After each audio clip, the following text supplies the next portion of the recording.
All right, we're missing one person, but we're going to start.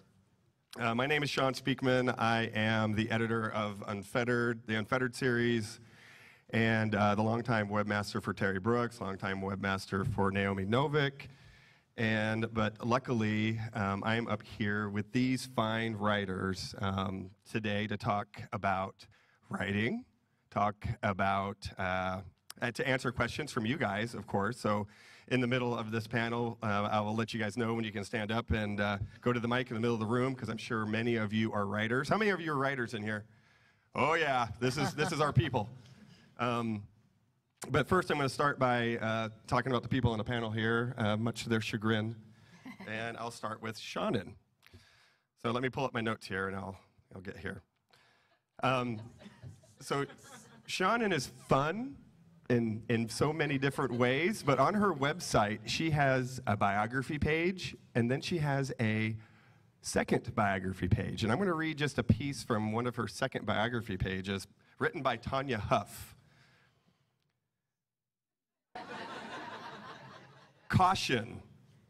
Attempting to describe Seanan can result in infomercial tendencies as you find yourself announcing to all and sundry, but that's not all, while listing the full catalog of her interests and accomplishments: art, music, poetry, folklore, humor, horror, comics, television, politics, cats, spiders, reptiles, zombies, and the vectors of infectious diseases, both past and potential. But it doesn't have to be that complicated. I can sum her up in one word: Seanan is a storyteller. Let's give a round of applause for Seanan.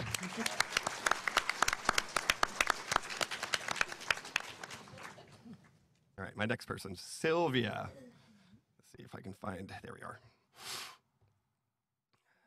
Silvia, is it Moreno or Moreno? Moreno. Moreno-Garcia. Mm-hmm. She has had a great publishing career so far, because she's done a lot of different things in different ways that the publishing industry doesn't really, that's become more viable in the last couple of years. She's an anthologist, she's an editor, she's a super writer. She has won a couple different awards, including the World Fantasy Award for her anthology, She Walks in Shadows, and a Copper Cylinder Award for her novel, Signal to Noise. I'm really happy to have her on here because she brings a lot of different disciplines to this panel, and so let's welcome Silvia. Canadian Award. And then next we have an interesting one. I kind of do this one off the cuff. I'm the interesting one. So I saw that Jenna Glass was going to be on this panel, and I was like, ooh, somebody new. I don't know this person. And so I went and Googled and found out that her first book was going to be coming out this year, called The Women's War, which is out now. And I've already read the first couple pages. I got a copy this weekend, and I'm hooked. So if you guys want a really good epic fantasy, there you go. Then I dug a little deeper and found out she's actually Jenna Black, and she's written over 20 novels and urban fantasy and paranormal romance and various different things. So I'm so happy to have her on here because she's written in a couple different subgenres in fantasy. Let's please welcome Jenna Glass.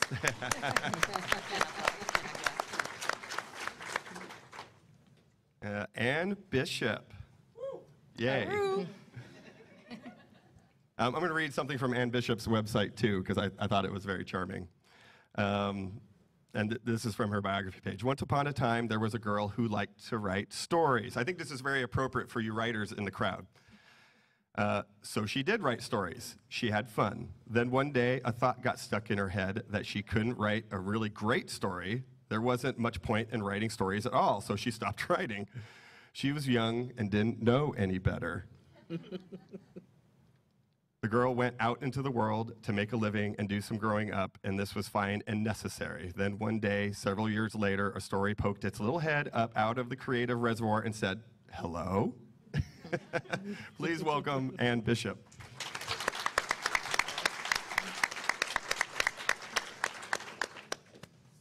And Patty Briggs down there on the end.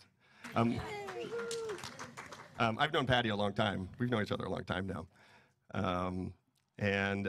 She also hates writing her own biography, as stated on her website. She's written a lot of books. She's been read by a lot of people.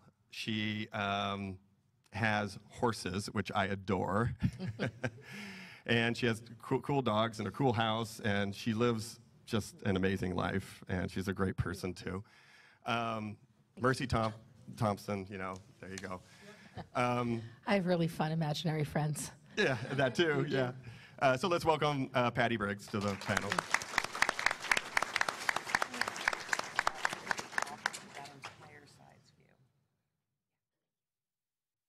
And then we're missing Todd Lockwood, who has a booth downstairs and who's probably trying to get in here as we speak. And I've known Todd a long time. Actually, Todd Lockwood has been the artist on my own personal books and my anthologies.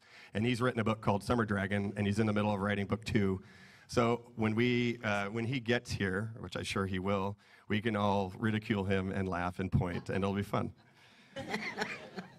Okay, so today's panel is all about writing and advice.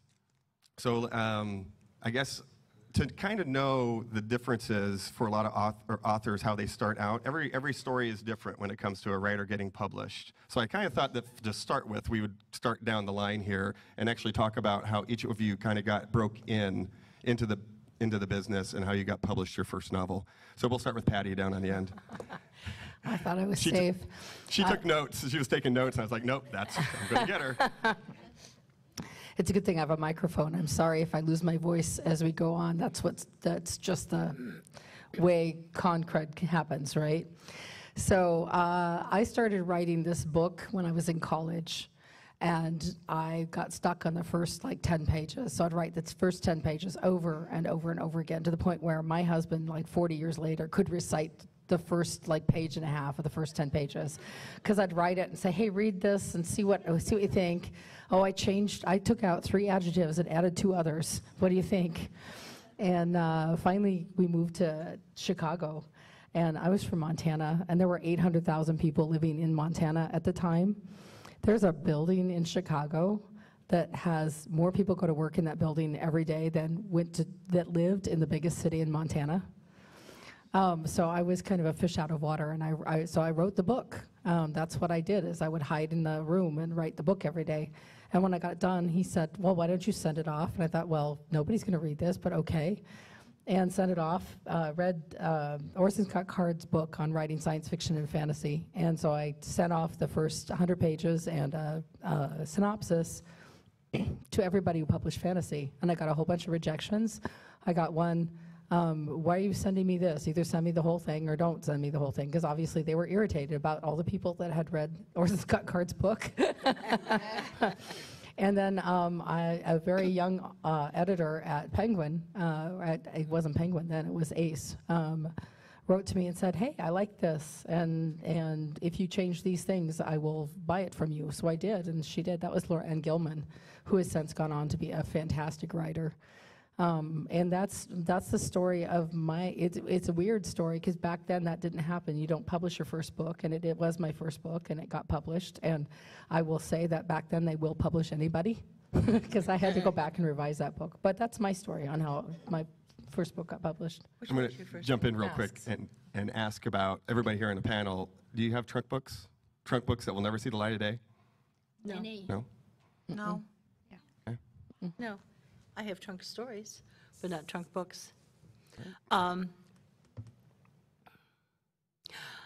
I wanted to read a story that was adult and in a fantasy setting with hot, sexy guys and magic and gritty relationships and collisions of power. And I couldn't find it in the bookstores, because it was mixing up a lot of genres. So I started writing this book for me and hot, sexy guys. And then someone said, well, you want to try to get it published? Because I had done and gotten published in semi-professional magazines a number of short stories, which have since disappeared and are out of print, and it's good because they were young stories and they should be honored but not reprinted. So I'm in the same kind of thing. I sent out this first novel, and it came whizzing back, and then sent it out again and came whizzing back. And then I got an agent, and she sent out the novel, and it came whizzing back. But she kept getting these comments from editors that said, I really like this, but there's nothing else like it out there, and I don't know how to market it. So we you know, tell her it's good, but I don't know what to do with it. And then this young editor named Laura Ann Gilman said, I know what to do with it. And she bought the book that became Daughter of the Blood, and the first book in the Black Jewels trilogy. And I'm very proud that it is in its 21st year of print. Wow, that's great. So.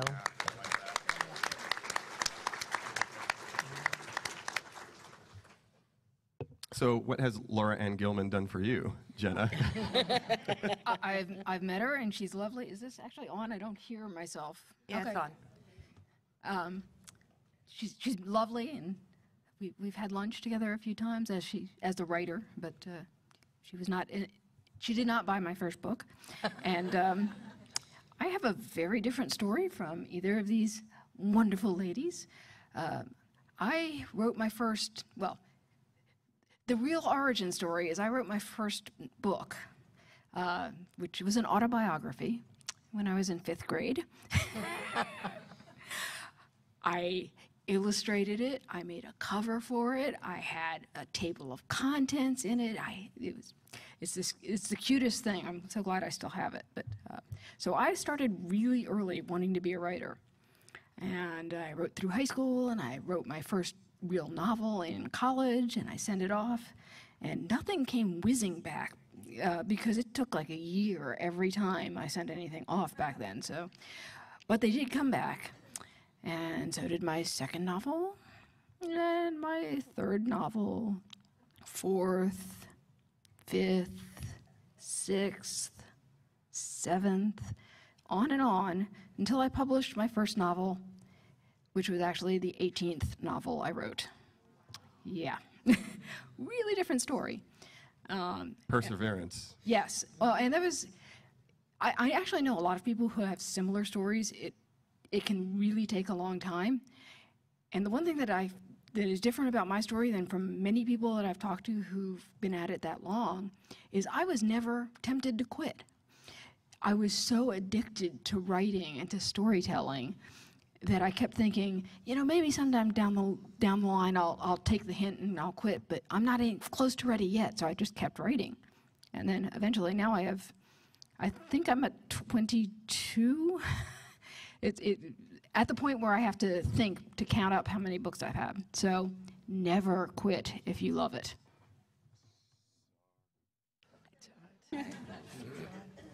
Let's all give a round of applause to Todd Lockwood.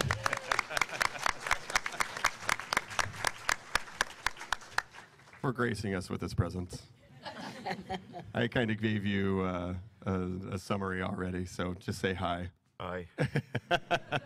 Alexis tried to text me, but I was running cards on my phone. So Todd's an artist, obviously, and the question, Todd, and I'll let you jump in here real quick. I'll put you on the spot since you're late. We're talking about how writers get published in different ways. So what's your story, your background with how you published Summer Dragon? Well, when people ask me, how do I become a published author? I tell them, well, first, become a professional illustrator, because that's how I did it. I don't think there's any one way, really. But you just have to keep working at it and working at it and working at it. All right, there you go. Yeah, I mean, I came to know people through being in the industry, and I think if you're here at a convention, you're already one step ahead of a lot of people who think they're just going to submit stuff somewhere, somehow, and it's going to magically be seen. You got to connect. That's really important. Yeah. And you connected with Betsy Woolheim. Yeah, she was my editor, she was my art director before she was my friend, and she was my friend before she was my editor. Right. And I will say I knew nobody in the publishing industry when I published my first book. Yeah. I had never met another author, even. I lived in Montana. They don't, you know. When I went to my hometown, published it in my hometown newspaper, and said, hey, I have this fantasy book out. They went, fantasy? Ha, ha, ha, ha, ha, ha. And I said, not that kind of fantasy. So. All right, Silvia. Is this on? Okay, yeah. I started writing short stories in 2006 and selling them to very small magazines, very small, obscure publications. And then I started writing novels, and I wanted to get representation, but I couldn't, because this was years ago, and I'm from Mexico, and my stories were set in Mexico, and so nobody wanted to represent me. They said it wouldn't sell. And so I stopped trying to seek representation, and eventually, somehow, through my short story writing, a British company, Rebellion, at that point I think they were called Solaris, who publish like Judge Dredd and comic books and things that are very different from what I do, heard about me, and they wanted to see if I had a book. So I sent them what became my first novel, Signal to Noise, which seemed to be very different from their list because it's a quiet, sort of magic realist story about teenagers in the 1980s who can cast spells using vinyl records. And they were doing these very action-oriented books, but they wanted it, and they had an offer, and I didn't have an agent. So I quickly sent emails out to several agencies saying, I have an offer, it's for £5,000, and would you like to represent me? And I sent that to some Canadian agencies because I live in Canada, and I got a very nice email that said, no, we don't want you. And I was like, but it's 5,000 free pounds, right? You don't have to do anything except look at the contract line by line. So then I actually ended up hearing back from an American agency, who was Jabberwocky and Eddie Schneider over there, and he became my agent. He actually, he read the book, and he said, yeah, sure, I'll represent you. And after that, so we sold that book to that UK company, and then my editor changed jobs, which is not unusual in publishing. If somebody stays in publishing for more than 5 years in the same job, it's like cat or dog years. It's really a long time. So he left, and so then I went over to. So then, you know, I had an agent. So I had another book that I wanted to sell, and it was a Mexican vampire noir, and so we sent it off, and it got bought. And I had a new editor, and it was great. And then she left. So you can see more or less what happened. And then that imprint kind of downscaled their production. So I was left without a publisher after my, so that novel and another novel came out. And so then my agent again had another book, and so we again put it out, and yeah, it's like starting over again with each book. And so now I'm on my fifth editor, because through these shifts, somebody else, you know, was put in the job of the previous person who had bought it. So, you know, you'd get an email 2 months later saying, I'm your new editor, and you'd be like, hi, John, I guess we're working together. But yeah, so now I have another editor and another publishing house, and I'm with Del Rey, and my book is coming out in August. It's called Gods of Jade and Shadow, and it's set in the 1920s in the Jazz Age, but it has elements of pre-Hispanic mythology. So that's the upcoming thing. And so I'm just hoping Tricia does not leave, because my editor. I think she's sitting in the front row, Yeah. and I think I can say too. Yeah, I hope she doesn't leave anytime soon. I come from the fanfic mines, so I wrote porn is what I did. I wrote oceans and oceans of pornography. I have written Buffy and Faith banging in basically every situation it is possible for two women to bang, and a couple that I think would be very difficult, but I'd be willing to give it the old college try if Eliza Dushku called me. And my agent, Diana Fox, was with a larger agency agency, and she was breaking off and wanted to form her own boutique agency, which is what they call it when one agent does the whole job. And so she contacted some friends of hers who were big in the fanfic community and said, hey, who's doing really good, solid work in fanfic right now that you think might also have some original projects that they're working on? Because the thing about fan fiction is it's not just a training ground for real fiction. All fiction is real fiction, but you do learn potentially extremely good habits from fanfic. And if you're active in the community, you're probably doing a lot of what we call ficathons and fic exchanges, where you're basically writing to a deadline, to someone else's standards. You're used to being critiqued. You're used to dealing with an audience. You're probably not going to turn bright red and refuse to write the word clitoris. You know, you're doing okay. And so she hit upon a mutual friend who said, Seanan really writes a lot of porn, and I'm pretty sure she has finished a couple original novels that she just isn't sure what to do with. And I had finished the first 3 October Day books, and Diana went, well, I don't know, you know, porn. I love some good erotica, but that's not how we break someone into the market. At which point Tara, the mutual friend, went, she also wrote a Josie and the Pussycats Veronica Mars crossover, and here it is. And Diana went, would you like a publishing contract? So my agent found me because of Buffy Summers railing Faith Lehane on top of a motel in Buttonwillow. And from there, she just went out with the books. I write very classic, very woman-led urban fantasy, but ironically, I don't like writing sex. I know, right? It's just, I don't enjoy it. There are only so many permutations, and I've already written all of them 6 times. Because in fanfic, that's how you get the people to click and comment, and clicks and comments are the only payment fanfic authors receive. We need them or we will die. So I was perfectly willing to be like, okay, here's my long, complicated, elaborate, thoughtful plot, and here are 16 orgasms, because that will get me the comments I need to live. So it's very non-sexy urban fantasy, and I wound up at Daw Books. Todd and I share a publisher, although not an editor. I'm with Sheila Gilbert. And I'm so glad that I don't write sex, because I love Sheila. She is wonderful, but she's kind of like your maiden aunt. I can't imagine being one of her authors who does write the sexy scenes, because my mother will ask me questions sometimes and I want to die. And if Sheila asked me those questions, like, now what exactly does this machine do? Things, it does things.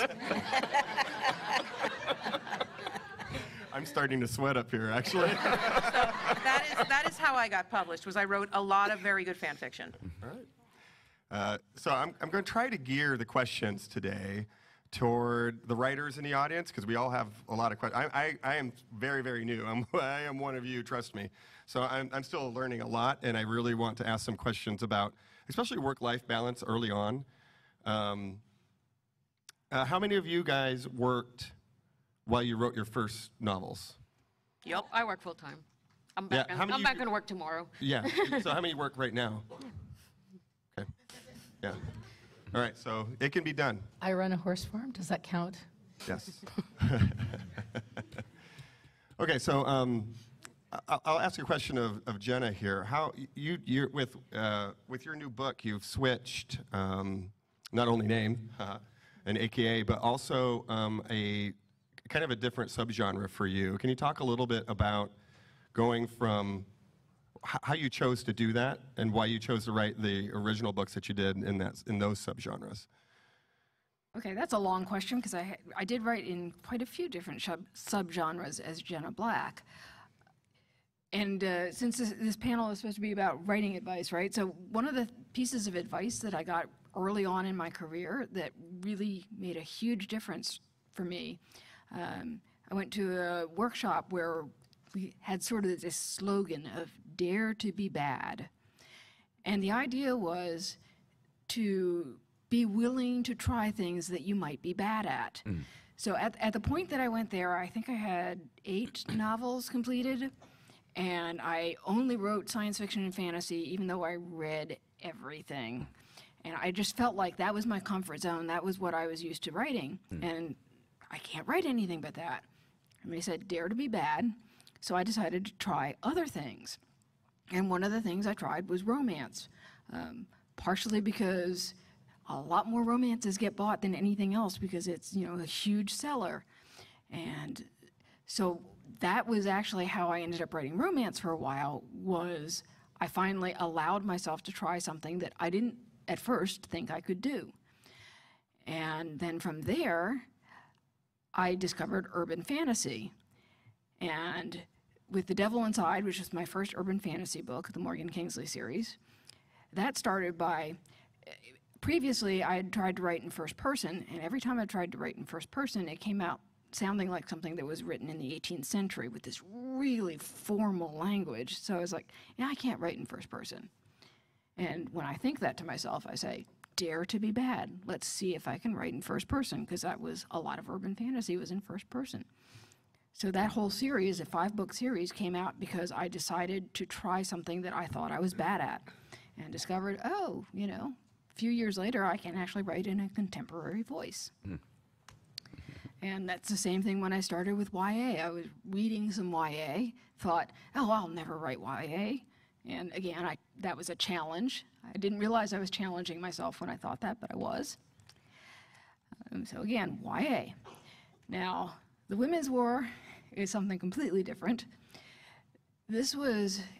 I had this idea in the back of my head for quite a while of, there was this senator, congressman, I always block his name in my brain, no matter how many times I look it up, who said something about, you know, women can't get pregnant from rape because, you know, legitimate rape. Yeah. So I had this idea in my mind, why don't I write a world where that is really true? Because that's certainly not true in our world. And I immediately was like, oh, that's just too political. That's not me. And then Donald Trump was elected. And I thought, you know, maybe I can be political after all. I will write something that is unabashedly feminist. I was also at that point a little bit burned out, so I'm going to try something different. I'm going to write something that I'm writing just for myself. I'm not going to worry about whether it will sell. I will not worry about what the fans are going to think, what my editor is going to think, what my agent's going to think. I'm just going to write it. And so that is how the Women's War came about. And it was such a totally different experience, and reignited my love of writing and took me in directions I never thought I would go. Because I used to write sort of short, spare novels, and now here's this behemoth, and the sequel's even longer. So again, it was almost another of those, I can't do that. Well, yes, I can. How many of you guys on the panel, how many of you need that switch into something different? You talked about how you kind of slowed down there at the end and you wanted to try something new. How many of you switch gears and do something different? Sean, and you do that quite often, right? Yes, but I don't need it. You don't need it. Yeah. No. Okay. I switched from illustrating. Yeah, a lot of people said to me, artists don't write. Well, I grew up writing and drawing. I learned to write by drawing, and I learned to draw by writing. I was making comic books for myself. In my mind, I was drawing a movie. It's like storyboarding almost. And I was writing a novel in art school, but art paid the bills first and got momentum. I kept the writer's muse fed with scraps from the D&D table for years and years. But when I let her out of the cage, she came out hungry.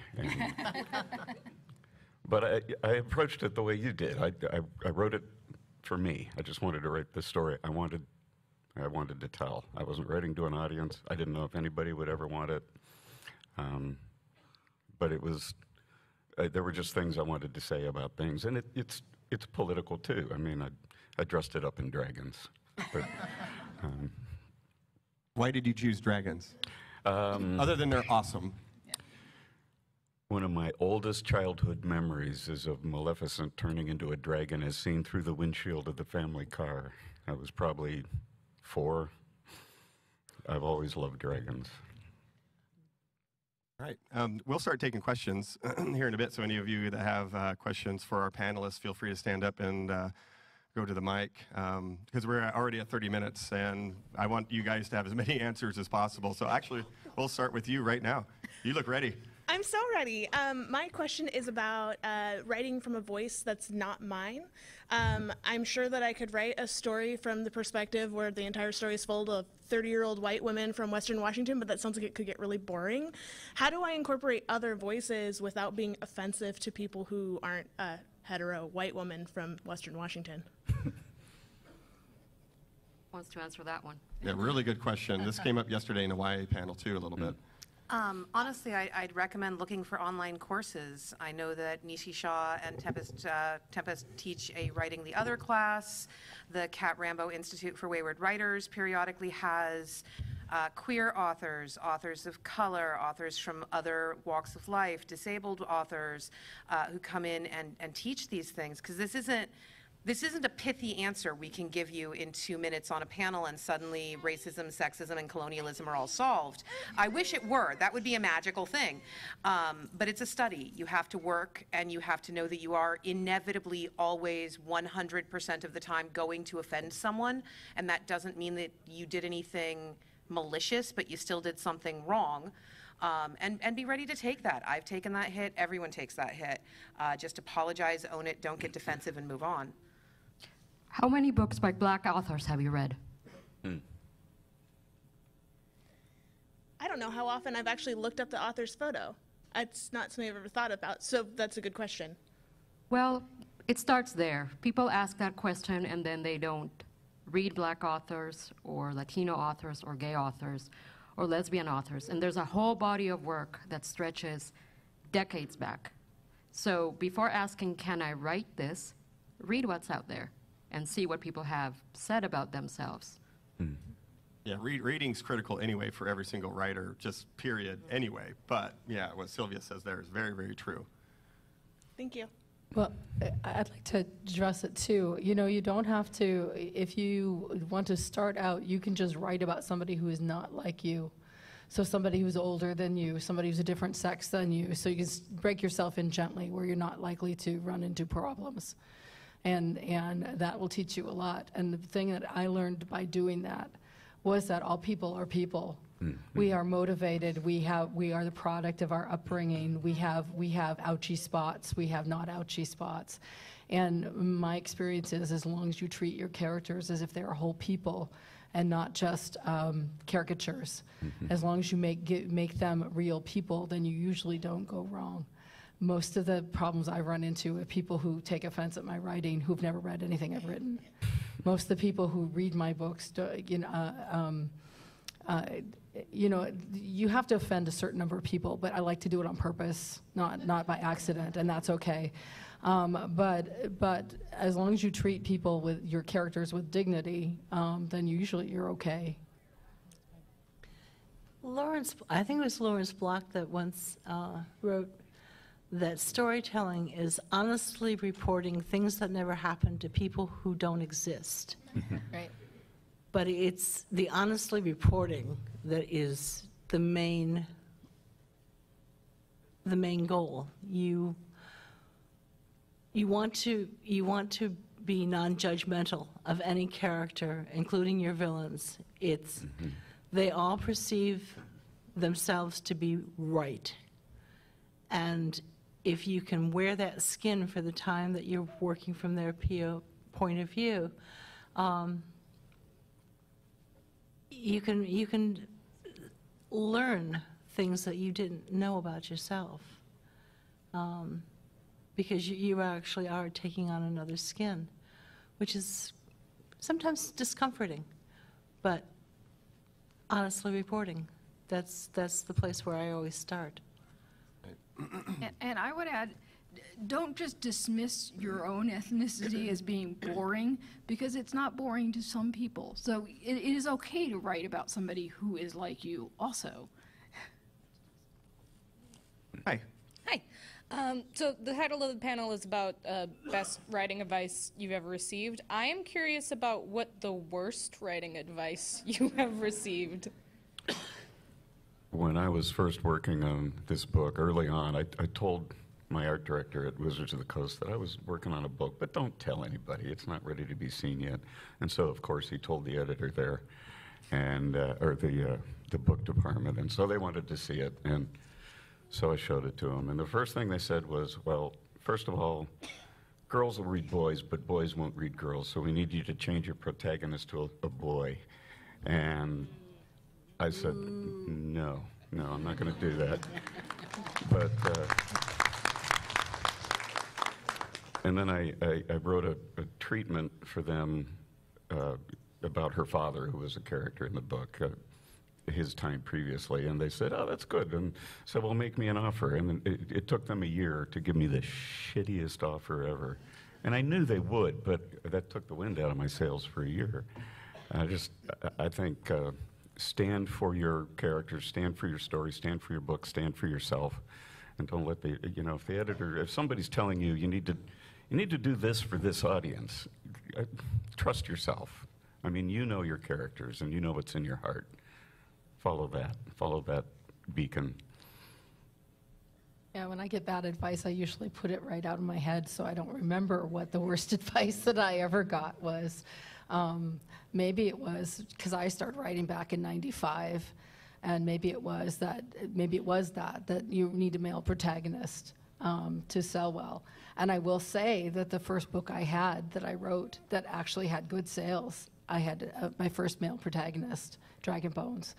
I like to think it was just that much better book, because I really do think it was, but it was kind of indicative that the main character, that came out, 2000, maybe 2001, something like that. I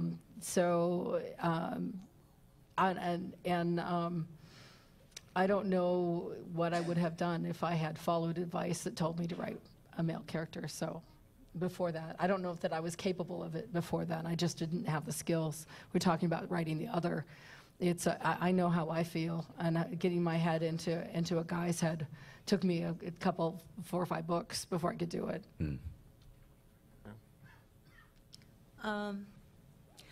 I had been writing well, it was supposed to be a short story, but it turned into a novella, and they bought it anyway, because it was my first foray into young adult science fiction, and my only foray into young adult science fiction.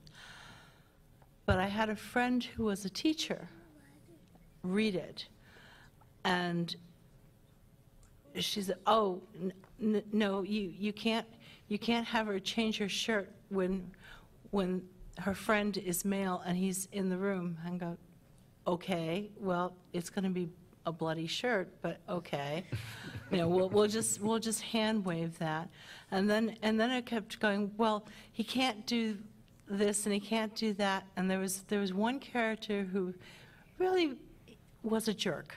He was the kind of guy that always made the crass comments about girls that wouldn't date him.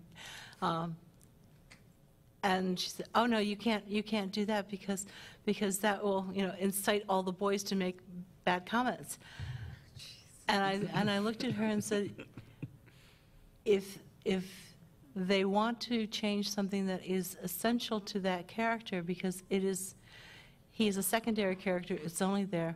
So if they're going to make that much of a fuss about having that in a story for young adults, I'm pulling the story. And she was shocked. She thought she was quite justified of saying that this was going to cause all kinds of tittering comments. And I just said, no, I'll pull the story. But the person who was buying the story did not feel the same way and had no problems with it whatsoever.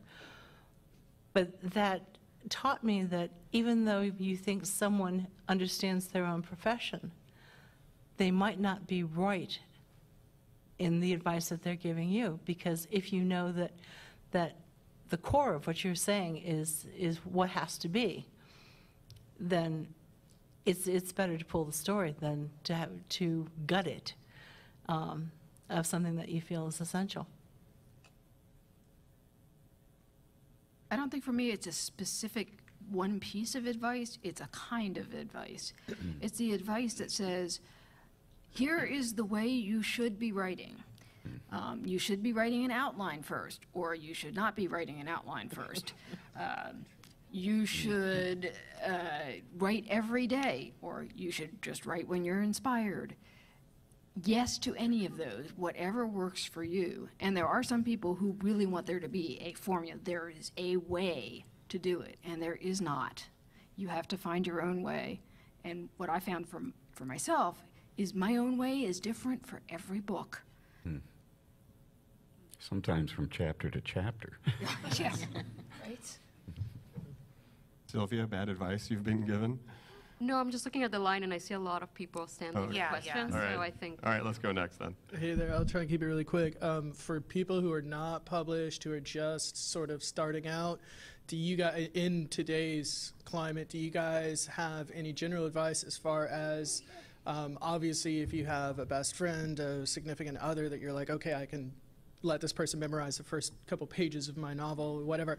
But in terms of getting input and feedback from outside sources, would you recommend maybe going more the online kind of fan fiction route where you can get feedback from people that you don't have to look at every day, don't have to look them in the face and worry about are they being nice, are they being truthful, whatever? Or would you maybe suggest finding I have a few friends that are very well read that I think I would trust them, Right. you know, with reading this. They're not, you know, my wife or whatever. But I guess, yeah, what would you recommend if somebody's trying to get honest feedback, just starting out? And then what are some of the, I guess, aspects of the people that you might look for that you'd go, yeah, I could trust that person with giving me good feedback that I could grow from? The first thing you should recognize is what level of feedback you can tolerate without destroying your own creativity. Because some people have armor plating, and if you eviscerate their story, they will just say, "Pfft," and go away and change what they want. And other people, if you do that to them, they won't write for a year because it will take that long for them to be able to face what they're doing. Recognize first what kind of feedback you need. Right. Tell the people who you give that story to, this is what I want from you. Do not go farther, because you do not want them intentionally because of some skewed envy, or unintentionally because they really just think they're trying to help. You do not want them to destroy your creativity. Orson Scott Card calls it an educated reader, that you really want to have read your story. So you want somebody who reads in the genre you're writing in. You want somebody who will criticize the story and not the writer. So keep and not compare it, non-comparison. They can't compare it to something else you've written, because maybe you gave them a story that you wrote 10 years ago, and they say, oh, this is the best thing, you've just really improved, and that's not useful either. Or they won't compare it to somebody else's story either. And you as a writer have to realize that the best advice you can get, you still have to sort through it. This is good, this is not good. My best experience was with a writers group in Eugene, Oregon called Wordos, who are amazing. Kind of a mix of up-and-coming newbies and some old professionals and things, and that really helped. But I think that it's dangerous and scary to put your stuff out on the internet because you don't know who is giving you advice. And I think that you're safer dealing with your friends because you know them. So you know what they'll like, what they won't like, and you can sift through it from there. So if you have friends who are educated readers, use them first. Also, any writer needs to be their own editor. Like, you need to develop your own editor, because even though your agent may give feedback, and your editor will also write an editorial letter, which can be quite short or quite long, depending on what their style is, ultimately, you have to do a lot of work beforehand and not depend on somebody sitting next to you and being like, yes, no. And the same thing, like, an uninformed opinion is maybe worse than no opinion at all. If you go to, for example, a literature professor who doesn't read fantasy novels at all, maybe the only thing they read was like Lord of the Rings, and your book is, modern urban fantasy novel that, that has a woman as a protagonist. maybe they might, steer you to write Lord of the Rings, and that's not what you want. So yeah, an uninformed opinion is not a good opinion at all. And just learn to read a lot and learn to be a critical reader of both of yourself and of others, because you will need it. Even the best editor will not give you all the answers that you're seeking line by line. And you may not also agree with all the answers that they have. They may be very good, but you may steer one way or another.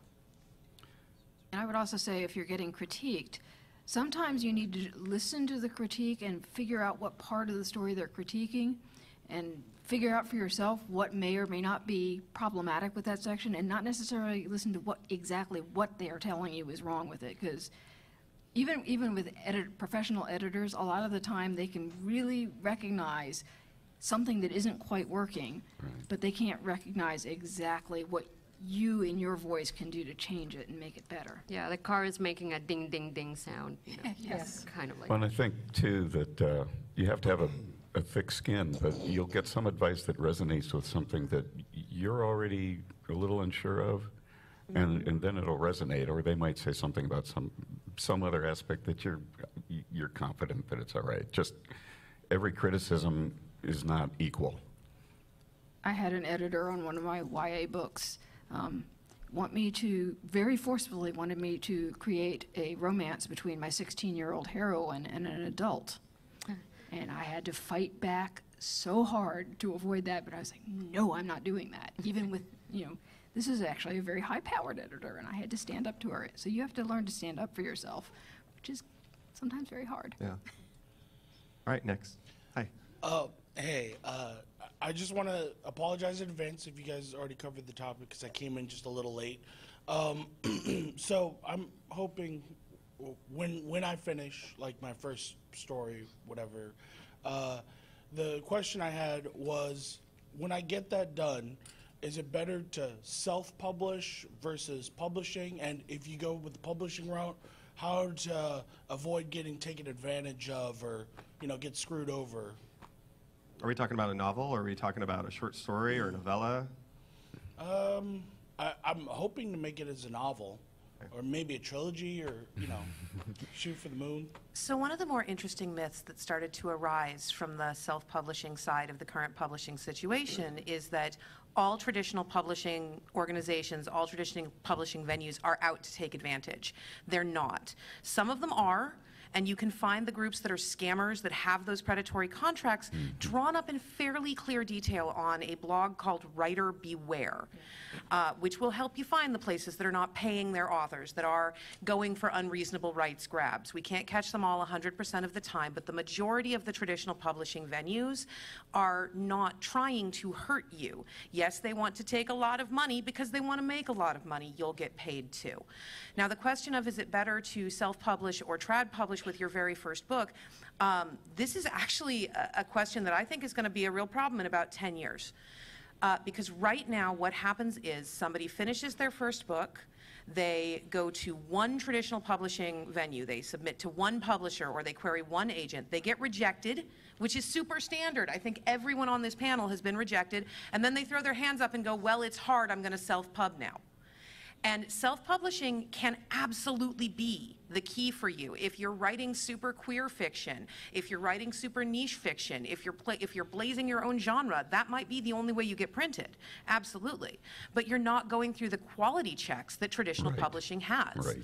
I say keep pushing forward as if traditional publishing were the only goal until those no's start turning into yeses, because that will tell you that your work has reached the point where other people can see the potential value, where they can see that it's saleable. And at that point, when someone is saying, I'll give you £5,000, I'll give you a 3-book contract, whatever, then you can ask yourself, is this worth it? Do I want more control? You are not committed till you sign a contract. You can self-publish at any stage. But if you self-publish on step 1, there's nothing to prove your work is good enough.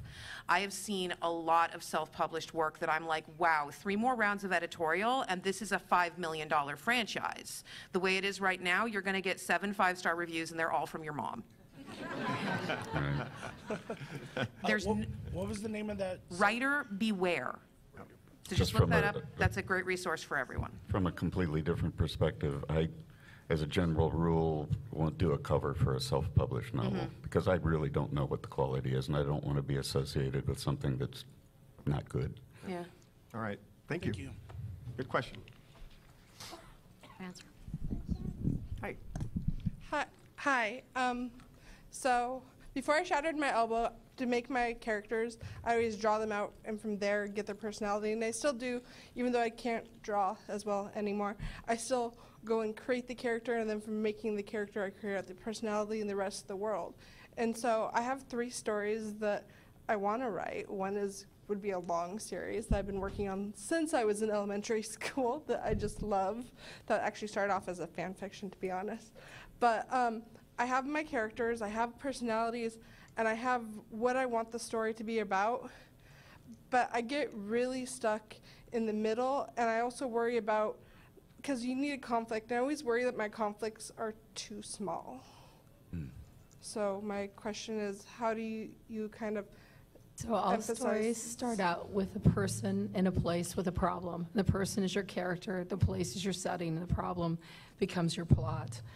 And then you can go on from there. But what you're talking about, I think, is the middle doldrums. I think we all know what that is. You get to the middle of the book, you've done the introduction in the beginning, you have all the characters, and you know how you want to end it.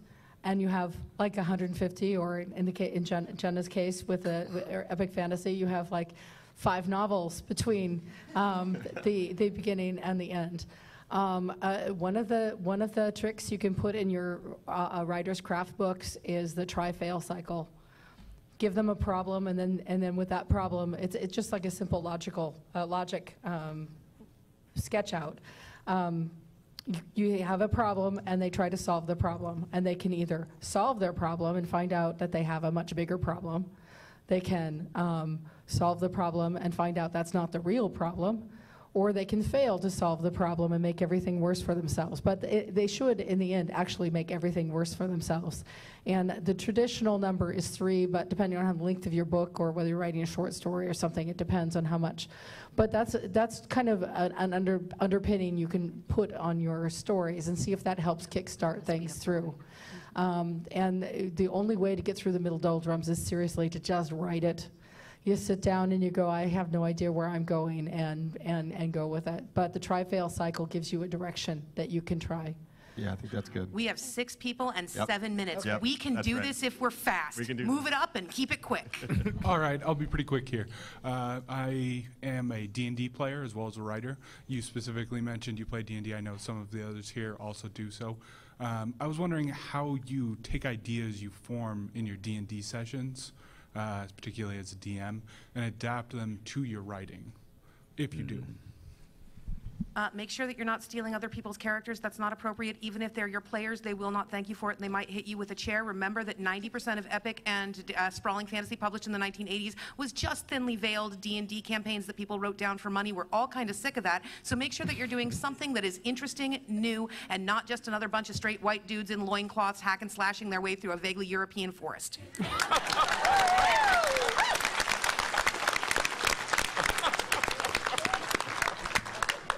So I write a lot of queer fiction and a lot of fan fiction, and I'm just wondering, there's definitely genre conventions in fan fiction that are different from like original work.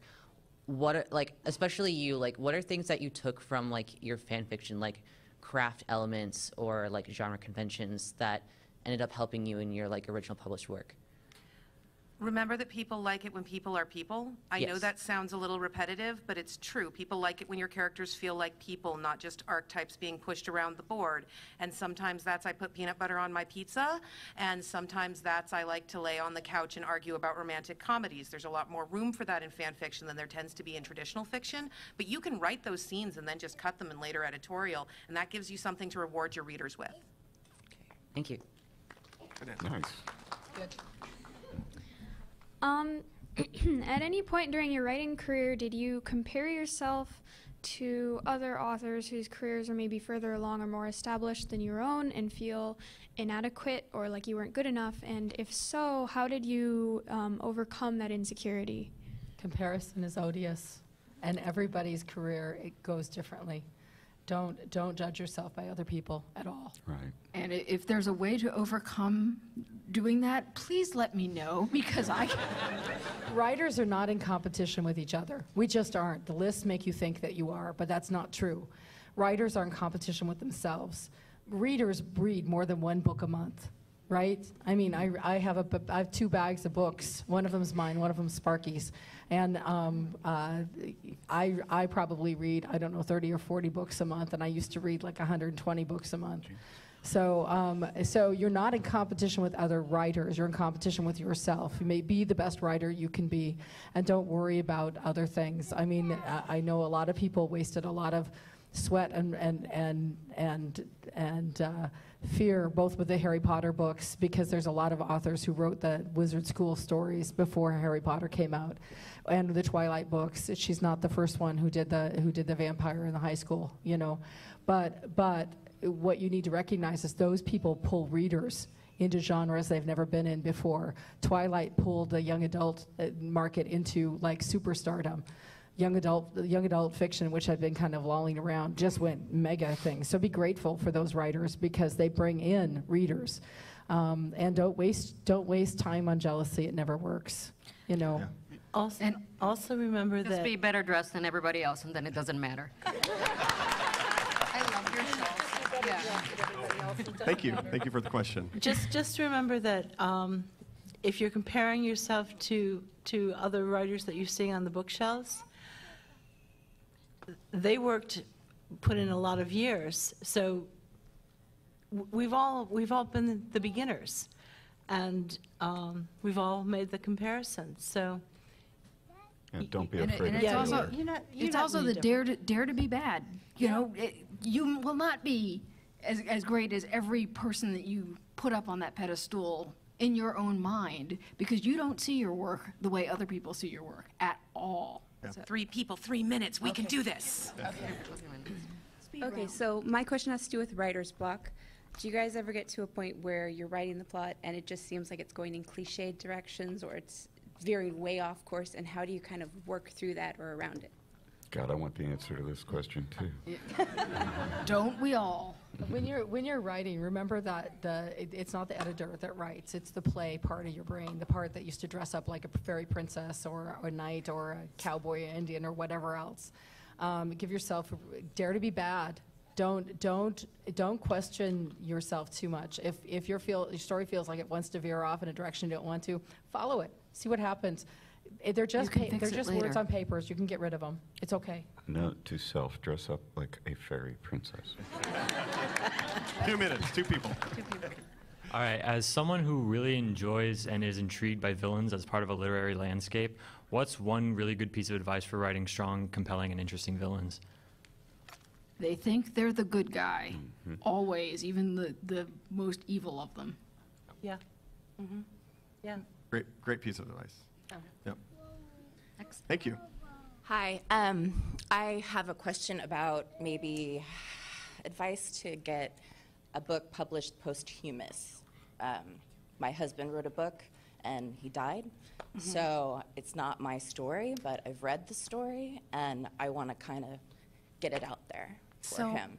My first question for you, because this is obviously going to be super personal for you, is are you ready to have someone criticizing your husband's work?